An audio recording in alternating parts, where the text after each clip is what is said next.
It's farm work day, so I know that everybody loves me today. Yes. Before I start, Mr. Speaker, we want to ask for your indulgence to speak from a seat that is not my own. Granted. Thank you.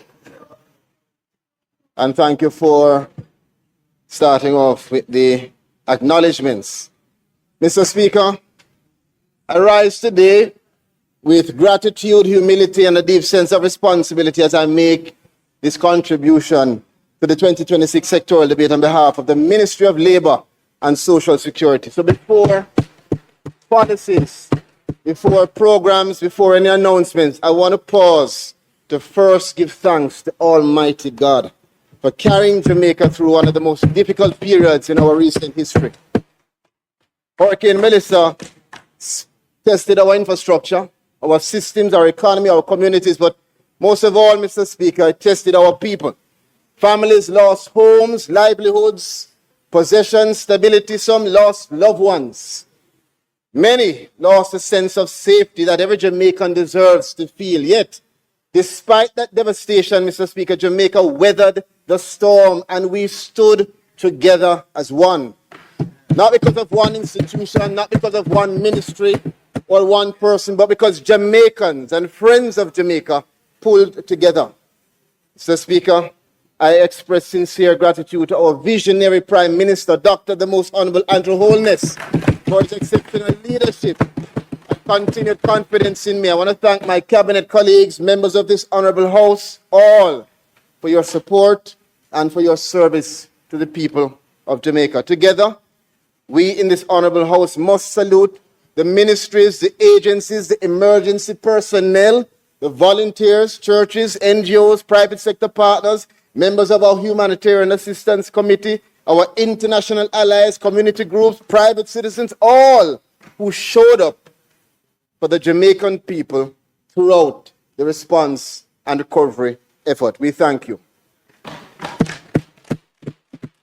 Mr. Speaker, permit me to acknowledge my State Minister, Honorable Donovan Williams, and to thank him for his support. Permit me to acknowledge Permanent Secretary Dion Jennings and the dedicated staff of the Ministry of Labour and Social Security, together with the members of the various boards. I want to also acknowledge especially Permanent Secretary Risden, who is on overseas assignment, and our dedicated team of liaison officers.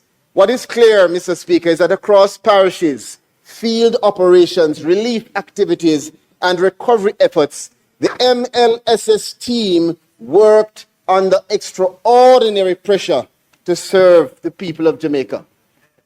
I want to thank my wife, who is here. Yes. I want to thank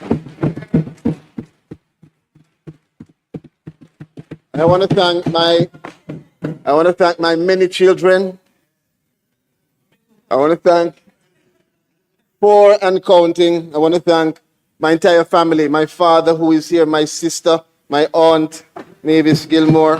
I want to thank the executive staff who is here as well, my CPOs, constituency and management teams, councillors, my extended family, the people of Southeast Clarendon. So, Speaker, we owe a lot to them, all of us, to our teams who continue to support us. Let me get to it. A lot of people are listening, and for those of us who are here, there's a lot to unpack. Buckle up, let's get going. Disaster does not affect everyone equally. The person with savings and security experiences this crisis differently from the persons living day to day outside the formal system. That is why vulnerability is not to be measured by income alone. It is also measured by access, whether people are seen, whether systems are responsive, and whether help can reach the people who need it quickly. With that understanding, the ministry is focused on strengthening protection, expanding opportunity, and reducing the distance between vulnerability and access. Whatever the circumstance, Mr. Speaker, the government must work to serve the people. And today, this presentation will establish how this government is moving beyond systems to strengthen how we will deliver to people with impact. That is what rebuilding stronger must mean. We move to workers being at the center. Mr. Speaker, I begin with a group of Jamaicans whose contribution has too often remained undervalued, our domestic workers. Let me first thank and acknowledge them. 4 from the union who are here. Yes, we want to salute them.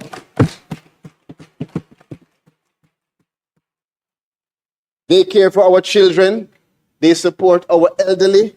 They maintain our homes and help to sustain the wider economy. Yet, for far too long, many have remained outside formal recognition and protection. And so, I'm pleased to start by announcing that the ministry has signed a landmark memorandum of understanding with the Jamaica Household Workers Union to support collaboration in training, occupational safety, and health awareness, and public education. This year, the Jamaica Household Workers Union celebrates 35 years of advocacy and representation. Jamaica will establish the first dedicated training institution for domestic workers in the entire Caribbean.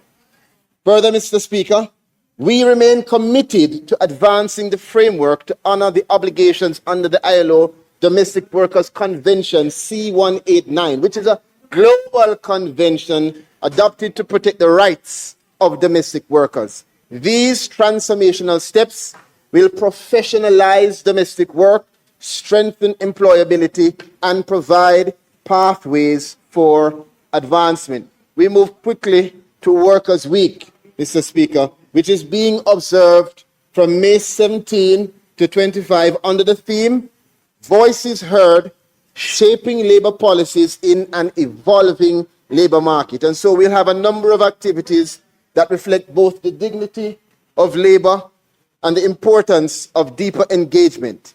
Key highlights for this week will include the Industrial Dispute Tribunal Symposium, recognition of Dr. Mavis Gilmore on Centenarians Day, the staging of the Labor Talks Roadshow under the theme Rebuilding a Resilient and Productive Jamaica, the 5th staging of the From Reflections, where we commemorate the 1938 Labor Uprising. Also, Mr. Speaker and colleagues, the ministry's North Street building will be named in the honor of former Prime Minister, the Most Honorable Portia Simpson Miller, and our National Heroes Circle building, yes, will be named in the honor of the Honorable Lyndon Newland, who is the founder of the National Insurance Scheme and also a former Minister of Labor and National Insurance. All of this will culminate with the Labor Day activities island-wide. Moving on to Section 3 on path transformation. Again, you have to move speedily.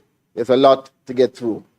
Having spoken now about the dignity in labor, I want to turn to one of the most important pillars of social protection in Jamaica's history, path. The initiatives under the Program of Advancement through Health and Education are geared towards supporting vulnerable families, strengthening human capital, and helping to break the intergenerational cycle of poverty. In the last financial year alone, PATH delivered more than $9.1 billion in direct cash grants to over 240,000 Jamaicans, Mr. Speaker. But in all of that, the Prime Minister asked us to do a review, and we found that getting onto PATH was difficult. Now let's explain it. Getting onto PATH, colleagues, required 3 steps. Number 1, a preliminary assessment using the Beneficiary Management Information System, the BMIS. So you would go into the office, you would sit down, and you'd be asked a number of questions. Number 2 is that our social workers would go out to the field and they would do verification. And number 3 is that the applicants would be asked to participate in an orientation and training session. However, our review, Prime Minister, established that steps 2 and 3, the verification and the orientation, could at times be delayed for months, leaving applicants in a state of uncertainty, despite the fact that they have received preliminary approval. Importantly, when we did the assessment, our most recent data found that those persons that did the preliminary assessment, more than 80% of them eventually, after being provisionally approved, would be verified. That said, Mr. Speaker, effective immediately, things will change. All eligible applicants who are provisionally approved under step 1, which is the BMIS assessment process, will no longer face unnecessary delays under this government. 2 things will happen. Number 1, if you are provisionally approved based on the data that we have, you will advance immediately to a temporary payable status once confirmed by the BMIS system, and you will start to be paid. Number 2, we will continue the verification and orientation processes. Matter of fact, we will strengthen them and modernize them through clearer timelines, improved operational standards, and enhanced verification mechanisms to make sure that while we improve the efficiency, we maintain oversight and accountability. Mr. Speaker, this is a significant shift away from excessive bureaucracy and towards the focus of delivering impact for the people of Jamaica. Now let me reiterate. Checks and balances are very important when effectively implemented. However, these changes will remove barriers to efficiency and they will strengthen our accountability systems. Most of all, they will help the people who need that help the most. There's another important issue, Mr. Speaker, and we have identified it during this review process. It relates to recertification within PATH. Now, what is recertification? Recertification is the process through which the ministry reviews and reassesses a beneficiary's household information after a period of time, usually 4 years, to determine whether or not that household continues to qualify for the benefits. Should you remain on PATH? Should there be changes to your status, one way or the other? However, what the review revealed is that far too many beneficiaries, the legitimate changes affecting their household status was not being updated. They were not getting those updates to their status because of the issues in the system. As a result, some of the beneficiaries experienced delays, interruptions, others were left stalled within the recertification process, just ongoing, while awaiting updates to reflect important life changes. And let me give you an example. For instance, a child transitioning from primary to secondary school, that change could not be put in place. Changes in the household composition, you had one more child. Anything else like that? Changes in school attendance, you move from one school to the next. And other circumstances affecting benefit eligibility. Those things, Mr. Speaker, are important. Social protection systems must be responsive to the changing realities and needs of the people that they are designed to serve. That is why the ministry is now strengthening the recertification framework to ensure that household updates are processed more efficiently, status changes are reflected more quickly, and eligible beneficiaries receive the appropriate level of support to which they are entitled. And so today, Mr. Speaker, I announce that beneficiaries who were previously stalled within the recertification process due to unresolved status update issues will now immediately be progressively released and regularized as the ministry accelerates the reconciliation and updating of affected cases. This reform will allow eligible beneficiaries to transition into their correct benefit category more efficiently and to ensure that support reaches families at the level that they genuinely qualify for. Mr. Speaker, recertification must not become a barrier to assistance. It must function as a pathway to fairness, accuracy, and responsive support. Mr. Speaker, it should be noted that as we make the fundamental changes as we have discussed, we will also be advancing efforts to rid the program of persons who are not eligible or no longer eligible to remain on path, but are still getting benefit. Mr. Speaker, that is path. But before I close path, I would like to raise 3 quick but critical collaborations. Number 1, we will collaborate with the Ministry of Health and Wellness to advance a program prioritizing targeting support for pregnant and lactating mothers affected by Hurricane Melissa. Number 2, we will collaborate with the Ministry of Education, Skills, Youth and Information to strengthen early identification, engagement, and support for vulnerable path families and students. And I want to thank the Minister, who is not here, but who is ably represented by her State Minister, Minister Crawford. Thirdly, through our Jamaica Council for Persons with Disabilities, we will develop a priority, hear this now, a priority inclusion pathway for persons with disabilities seeking admission to path. Finally, strengthening accessibility, putting in place coordinated support and disability-sensitive targeting under the broader path transformation agenda. Mr. Speaker, all of these things show that this government is moving beyond systems and we are delivering impact. Social intervention. Mr. Speaker, the rehabilitation program serves more than 7,000 persons last year, representing a 27% increase in beneficiaries supported and a 45% increase in total disbursement compared to 2024. Mr. Speaker, for 2025, we continued our collaboration with members of Parliament through the short-term intervention program.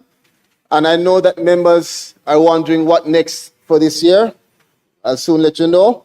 We provided support to over 12,000 vulnerable persons, and we know that you should be pleased, members, to receive today your letters notifying you of your short-term allocations for this year.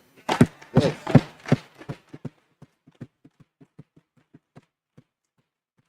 We expect that these allocations will be used for continued support to our most vulnerable citizens. We continue to be a most ambitious people.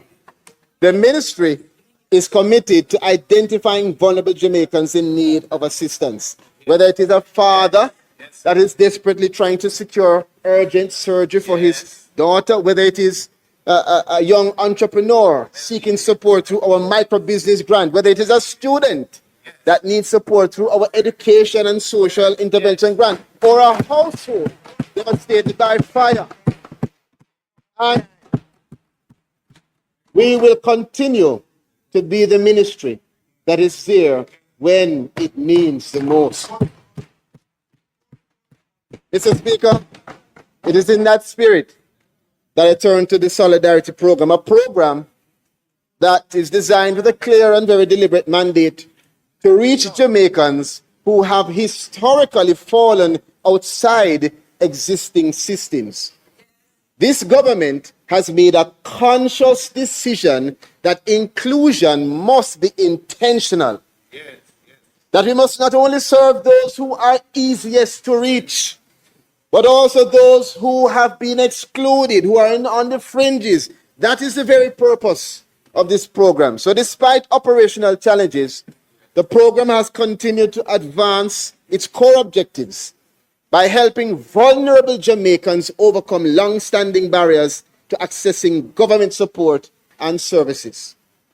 Through outreach activities conducted across the island, more than 2,000 Jamaicans have already accessed the on-the-spot assistance, referrals, and critical government services. And the ministry is now strengthening referral pathways and prioritizing individuals who completed aspects of the application process but did not fully satisfy requirements in time to benefit during the established payment cycles. I know members of parliament have been bombarded by many persons on this issue. Not to worry. We are providing targeted case management support alongside a phased review and resolution framework to be implemented over the next 3 months to make sure that these applicants and beneficiaries get not just the 20,000, but the more important movement to the suite of services available to them through this government. To date, more than $230 million has been dispersed for almost 12,000 beneficiaries. And for the persons who were approved for payment, but who were unable to collect during the initial payment cycle, and it's important to you, I want to advise that the collection period has been extended to the end of June. So we have the time to go through approved channels, and we'll continue this work. Mr. Speaker, the ministry will now move to strategically restructure not only Solidarity, but our social intervention program, which is called SIP. We want to restructure SIP, yes, to better support national human development priorities and to respond to the growing needs of vulnerable populations. This program has been a program used to assist several youngsters across the country. And now we are restructuring it to support investment in areas directly connected to, hear me now, disability support services, special education, behavioral therapy, early stimulation, and other sectors where Jamaica requires stronger human capacity. For too long, you will hear persons say, I have to go overseas to get this. You can't find it here in Jamaica. There are no professionals here. We will restructure SIP to include these 3 elements that will help us to galvanize the human capital to support the clients that we have at the ministry. Firstly, is the establishment of EDGE, the Executive Development and Growth Experience, to give our interns the edge within the Ministry of Labour and Social Security. This will provide structured professional experience across key sectors. Secondly, is the expansion of in-field support capacity for disaster response and social intervention activities. And thirdly, and hear me loud and clear, Mr. Speaker, a country cannot effectively support vulnerable people unless it intentionally develops the human capacity required to serve them. Too many parents, and I know too many parents are coming to us crying because there's not sufficient support for their children who are going to school. It is therefore my pleasure to announce the establishment of a committee that will help us to develop specific scholarships in areas of critical needs.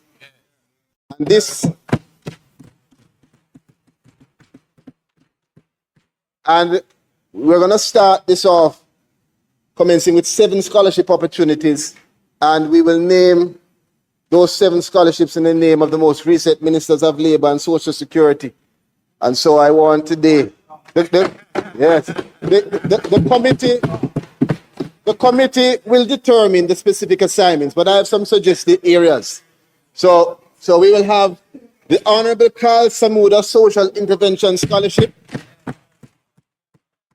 the Honorable Lester Michael Henry Workforce Development Scholarship, the late Honorable Shahidi Robinson Inclusive Development Scholarship. And I want to acknowledge former Minister of Labour who is here, the Honorable Fenton Ferguson Early Intervention Scholarship, the Honorable Pearnel Charles Sr.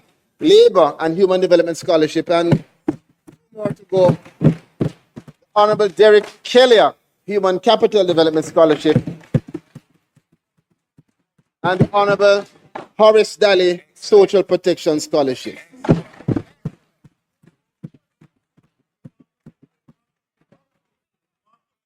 These scholarships will support studies in special education, disability services, behavioral therapy, early stimulation, social intervention, occupational safety, and all of the related fields to build the capacity for us once and for all to give the proper support and service to the people of Jamaica.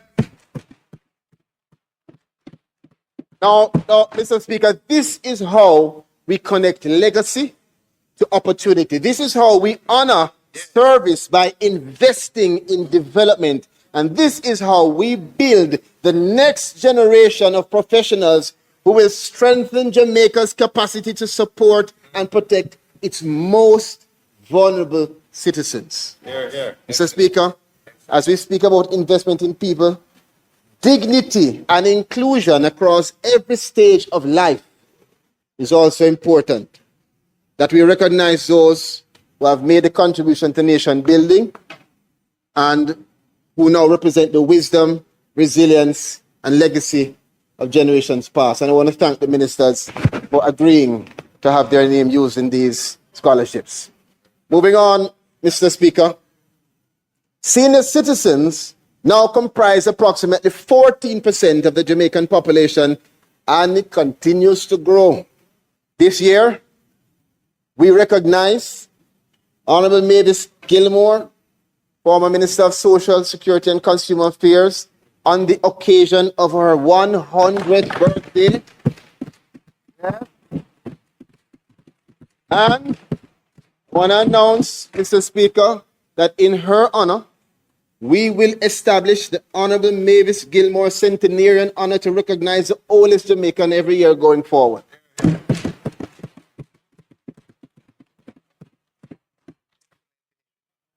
I also want to use the opportunity to announce Jamaica's first ever disability inclusion advocate by the name of Mr. Alistair McLean. He should be here. He should be here. Where is he? Does he stand for? Yes, there he is. Mr. McLean is a respected youth advocate and public voice for disability rights, widely recognized for using his lived experience to challenge stigma, promote accessibility, and advance equal opportunity, consistently demonstrating that disability is not inability. He will support me and the ministry in advancing awareness, strengthening stakeholder engagement, and promoting policies that protect rights and expand opportunity for all. I want to be clear that this appointment represents a deliberate and meaningful step toward reducing barriers, promoting dignity, and improving the welfare and livelihood of persons with disabilities across our nation. Mr. Speaker, you will recall last year we launched the I Am Able, My JCPD digital services platform. That platform enabled online registration, digital verification, and faster access to services. Since its launch, over 600 applications have been initiated online. It's working. Building on this progress, we recognize that too many talented Jamaicans with disabilities remain economically invisible, not due to lack of ability, but due to lack of access. In response, we're pleased to introduce the Digital Marketplace for Persons with Disabilities, a bold initiative integrated into the I Am Able, My JCPD digital services application. And this platform will allow for disability-owned enterprises to connect with both local and global markets. Mr. Speaker, this is more than just commerce. It is a pathway to economic independence and digital inclusion all at one time. We have also deepened strategic partnership. A joint declaration of intent has been signed with the United Nations Development System, strengthening collaboration in accessibility. Additionally, following Hurricane Melissa, we want to acknowledge UNICEF, who provided support valued at more than 32 million, assisting 1,500 children with disabilities and their families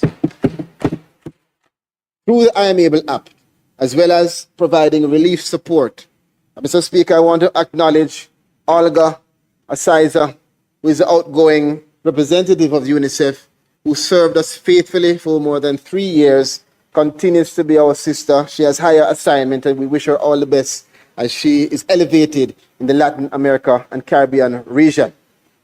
Mr. Speaker, we have also reimagined our direct support programs to better meet the needs of our people.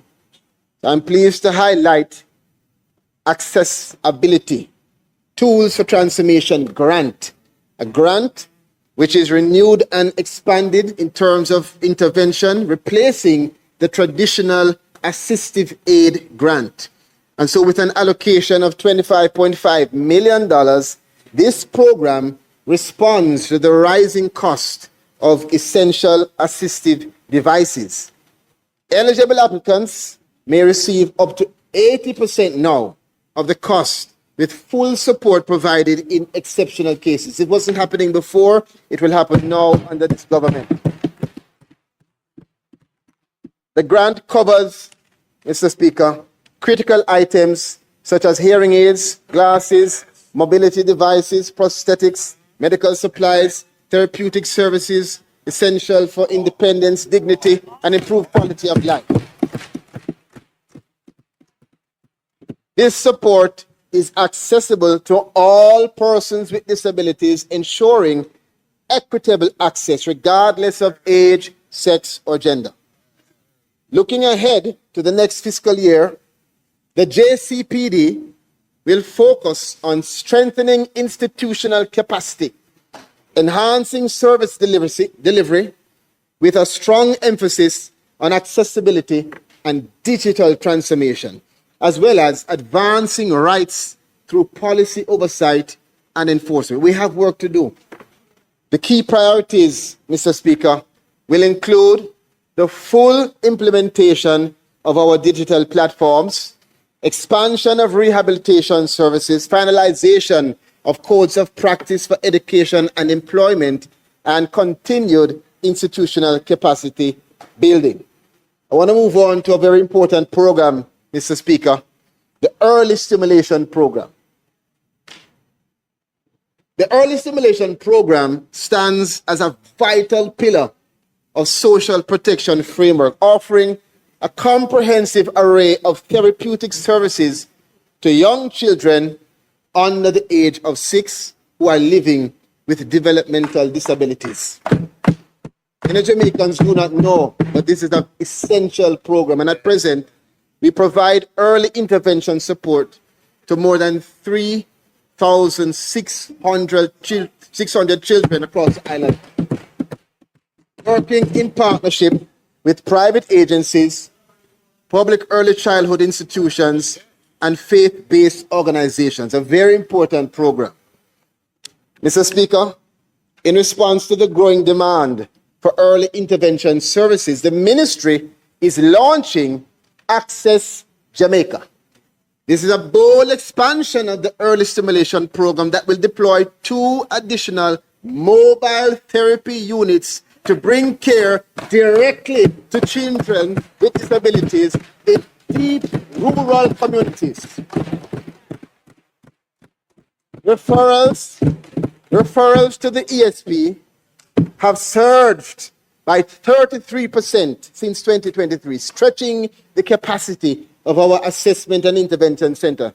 So through the new Access Jamaica initiative, full clinical teams, including behavioral therapists, physiotherapists, early interventionists, and other specialists will be placed on the road, beginning in the parishes of Trelawney, Westmoreland, and St. Mary.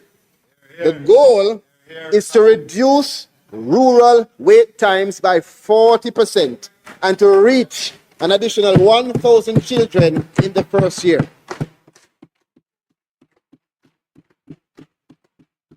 Mr. Speaker, no child in Jamaica should be left behind because of where they live.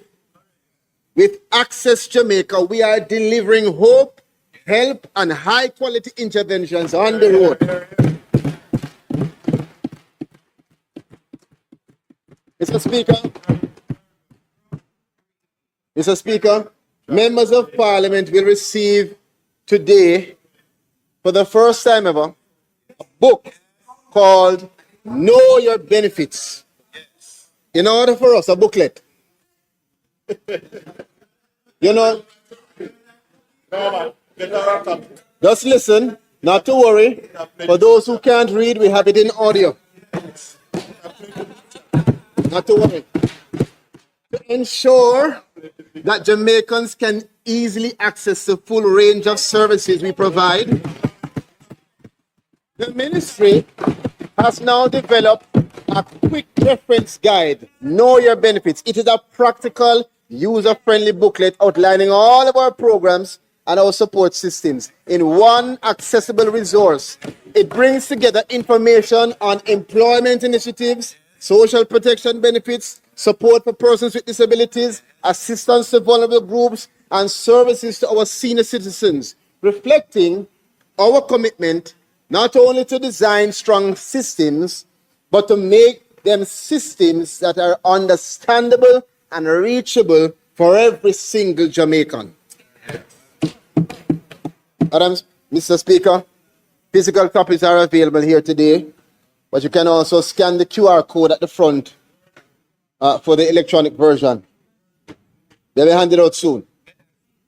Mr. Speaker, Jamaica recorded an unemployment rate of 3.3% at the end of October, and we've kept it stable despite hurricanes. It's among the lowest in our nation's history, even still.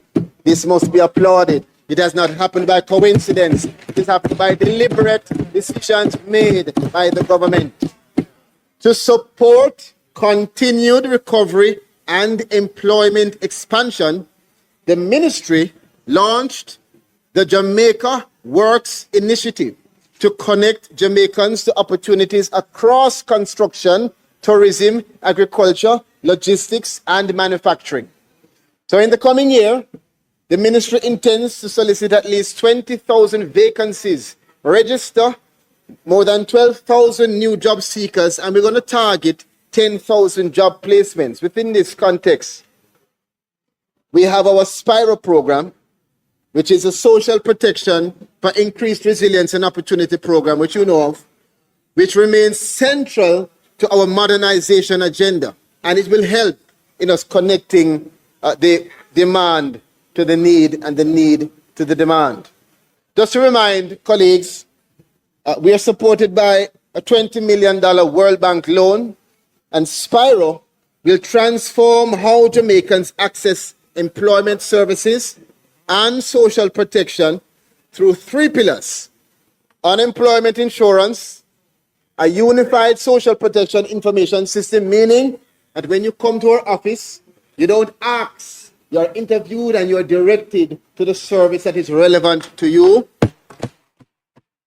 and a modernized labor market information system that will allow for us to understand through analysis and steps how to better serve Jamaica and to prepare Jamaica for the future of work. I want to move quickly as time goes. Artificial intelligence, remote work, digital labor, and technology-enabled industries are already transforming the global economy. That said, the ministry is therefore advancing a comprehensive future of work agenda built on four major pillars. Hear me now. Modernizing labor policy for the digital economy, establishing remote work standards, expanding protection for non-traditional workers, and preparing Jamaicans for the AI-driven industries. I want to therefore announce, and we will get the support of Minister Wheatley, the establishment within the ministry of the Future of Work and Digital Labor Task Force to guide Jamaica's response to these emerging labor realities. This task force will bring together representatives from the government, private sector, BPO industry, heart, academia, digital entrepreneurs, and youth, all come together to develop a strategic roadmap and a national response to the changing world of work. It's going to examine all of what I said before and make sure that our policy is strengthened and so Jamaica can remain competitive in the digital economy. Mr. Speaker, stakeholder consultations will commence immediately, with initial recommendations to be provided within the next 6 months. The Ministry will also begin the development of our national remote work guidelines, and a pilot will be done for the structured remote work framework in collaboration with selected public and private sector stakeholders. This framework is important. It will help to establish the parameters and the standards, modern standards, relating to productivity and accountability, worker well-being and mental wellness, something that is not always understood, cybersecurity and digital responsibility, very important. Very important. Many of us are suffering from issues where our likeness and image is used online without our permission. Fair workplace expectations and also standards for the platform economy. Many people are making money on TikTok, on Instagram. So we have to protect them even in their homes. Our objective is not to create unnecessary bureaucracy. That's not the objective. We are here to provide clarity, fairness, and stability within what we must call a rapidly evolving labor environment, while we also take the steps to support innovation, flexibility, and competitiveness. Mr. Speaker, the future of work must not become future of insecurity. It must become a future of opportunity and protection for Jamaican workers. Mr. Speaker, I want to move to the BPO sector. It remains one of Jamaica's most important employment industries. But long-term competitiveness requires much more than expansion alone. It requires healthy workplaces, worker well-being, and responsible labor practices. The ministry will therefore establish the SAFE Task Force, standards, accountability, and fairness in employment. This will strengthen worker engagement, provide labor rights sensitization, workplace wellness, and compliance support within the sector. Labor rights.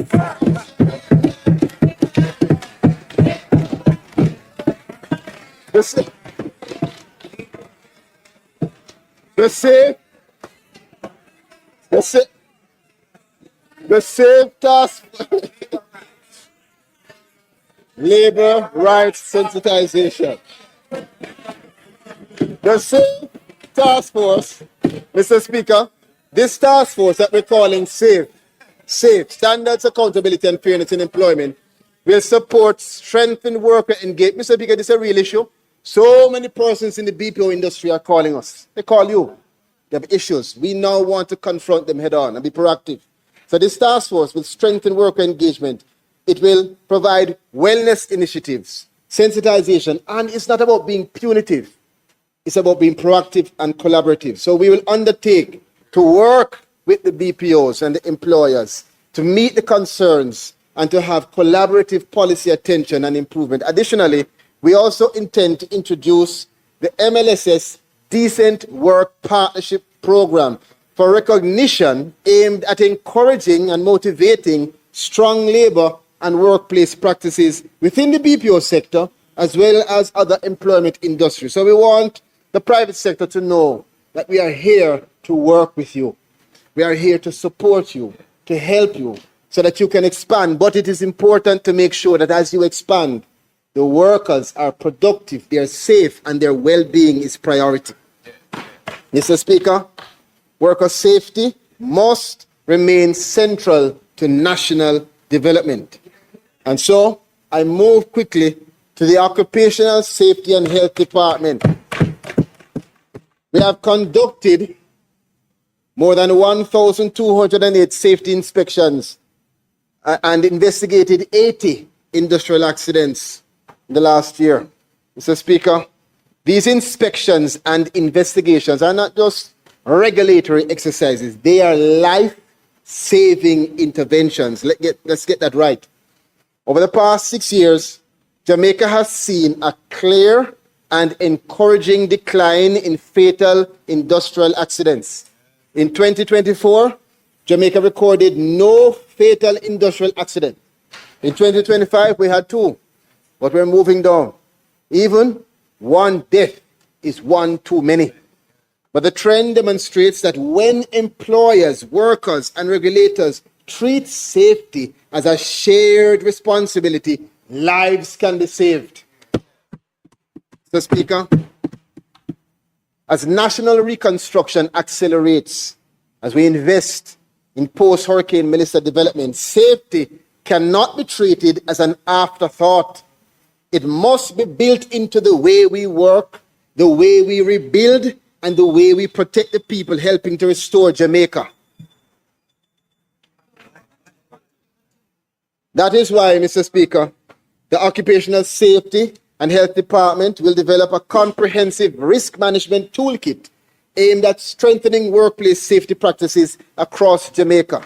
This toolkit will provide employers, workers, safety professionals, micro, small, and medium-sized enterprises, all with practical resources to help you to identify high-risk workplace hazards, to strengthen safer work practices, and to reduce serious injuries and fatalities.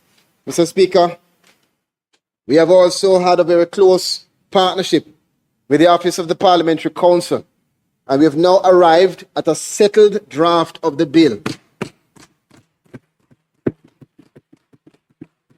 As well as consultations with the relevant ministries, departments, and agencies that are primarily concluded. Our aim is to present this bill to the Legislative Committee and table it before this Honourable House and to guide it through the debate. And we want to do so as quickly as possible. Let me move to unemployment insurance. Mr. Speaker, the government continues to advance one of the most transformative reforms in our social protection history, that is unemployment insurance. Following Cabinet approval last year, we submitted drafting instructions in December. Consultants will be onboarded. We're moving at a pace, and those consultants will contribute during this year to making sure that the unemployment insurance moves forward so eligible workers can receive their benefits within the next 2 years. We are also finalizing, Mr. Speaker, Jamaica's Decent Work Country program with ILO, and I want to acknowledge the ILO representatives who are here and who are listening. This is being done with the first validation workshop expected this month and official launch later this year.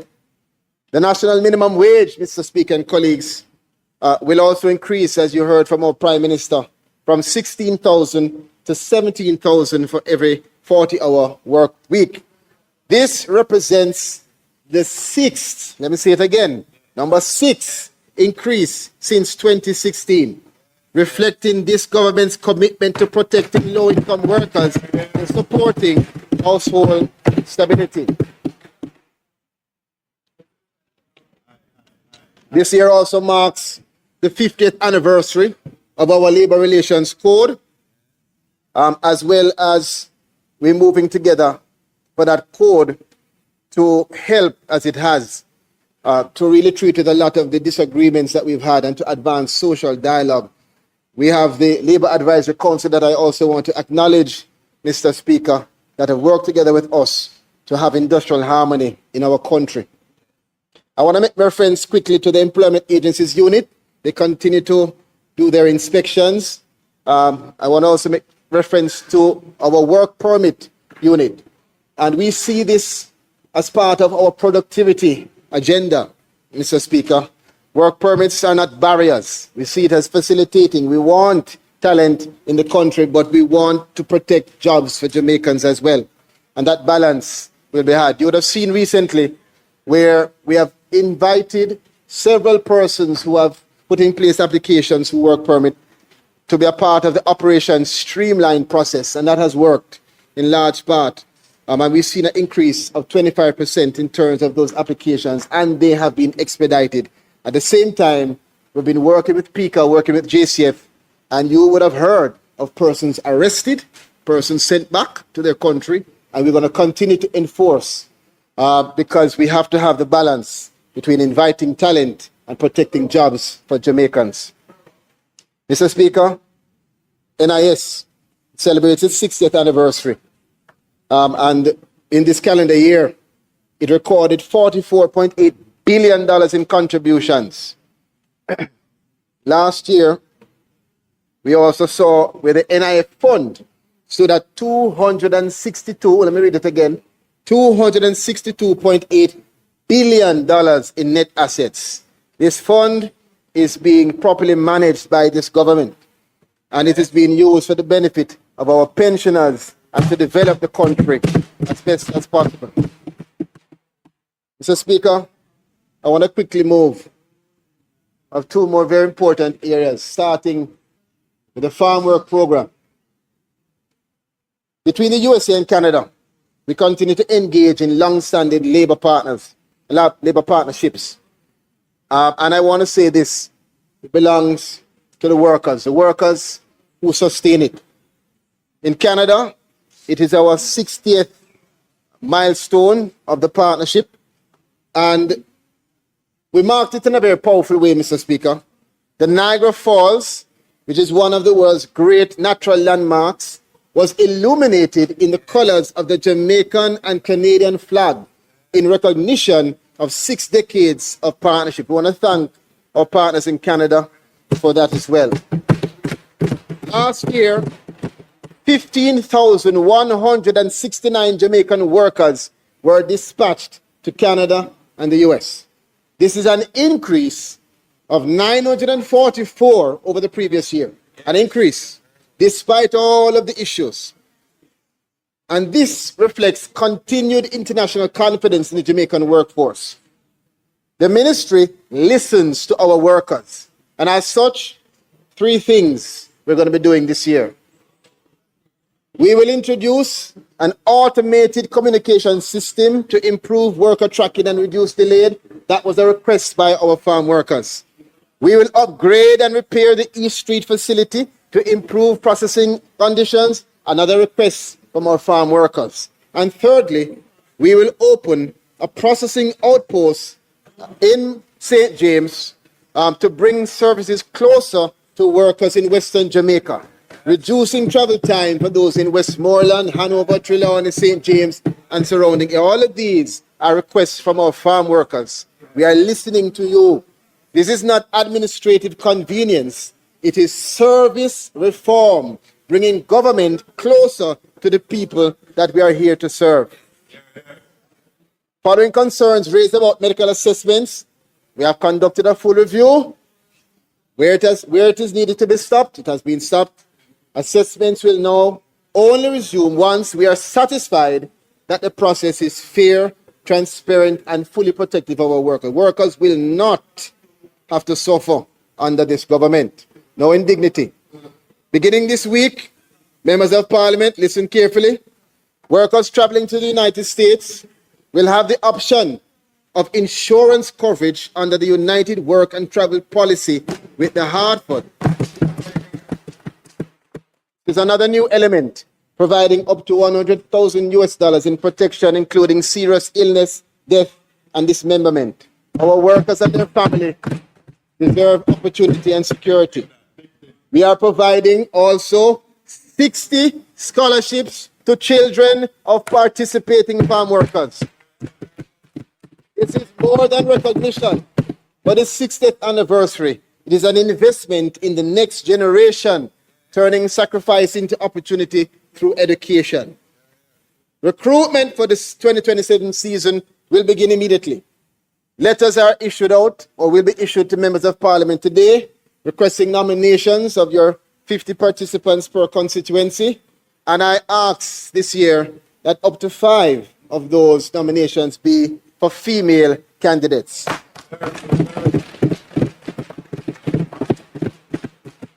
Yes, Risden and the team are working overseas to open up more opportunities for Jamaicans and for our women.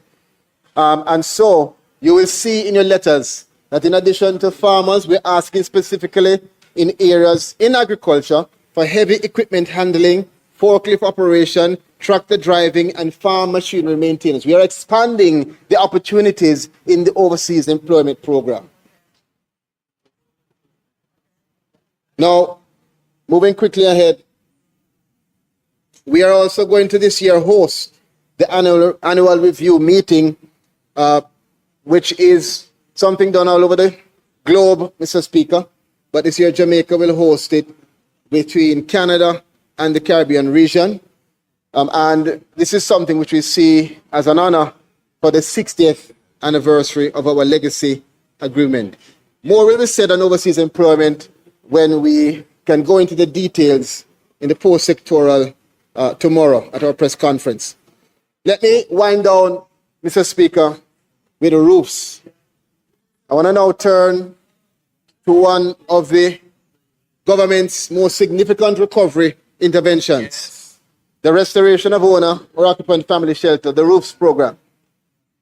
Mr. Speaker, on behalf of the many persons that have received support, whether it is mattress, food package, light, grant, whatever support you receive, roof, I want to thank Prime Minister and government for being responsible, for being strategic, for being disciplined.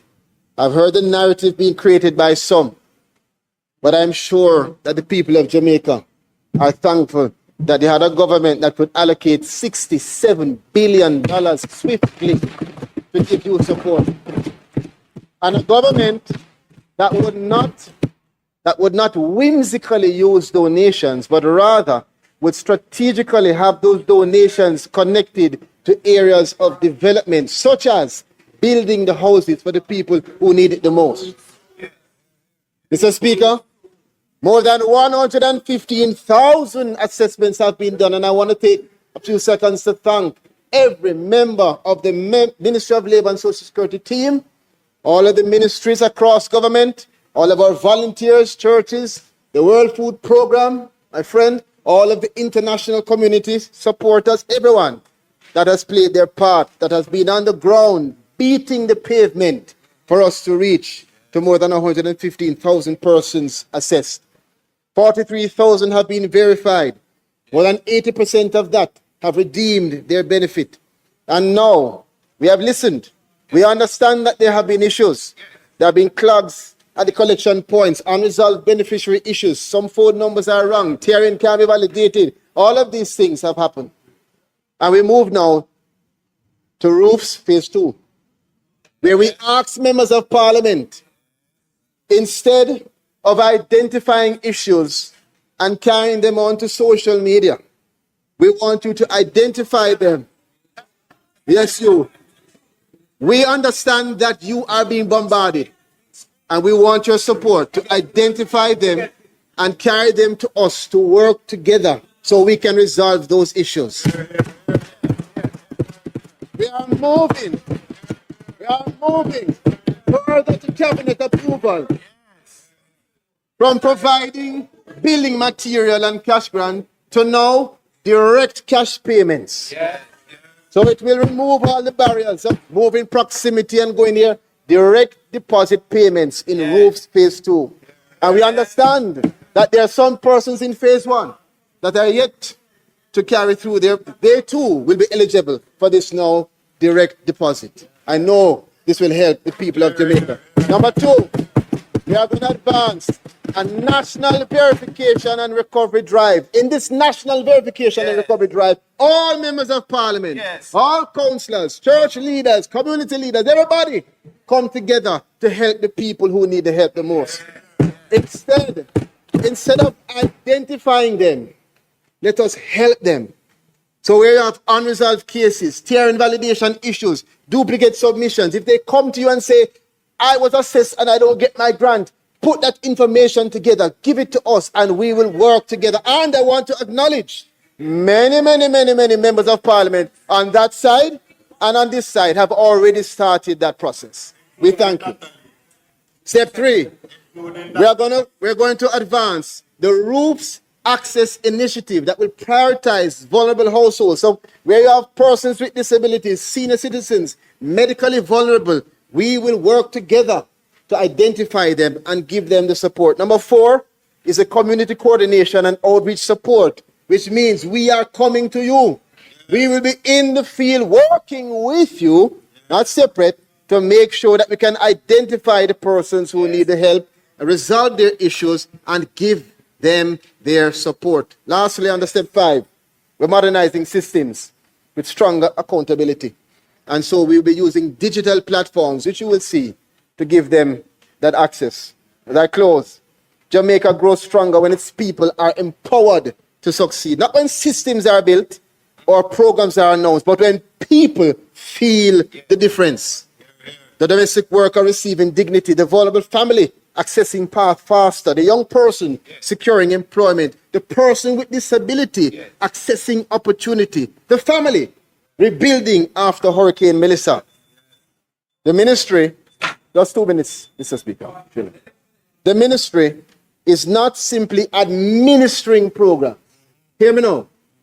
We are transforming how those programs reach the people who need the help the most.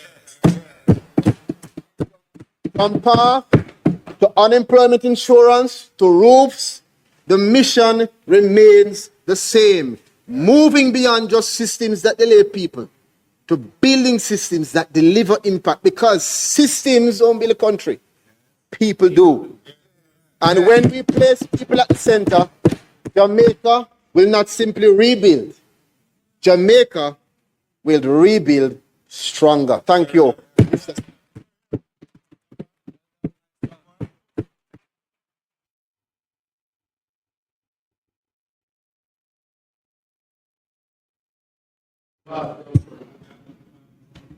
The member from Clarendon North.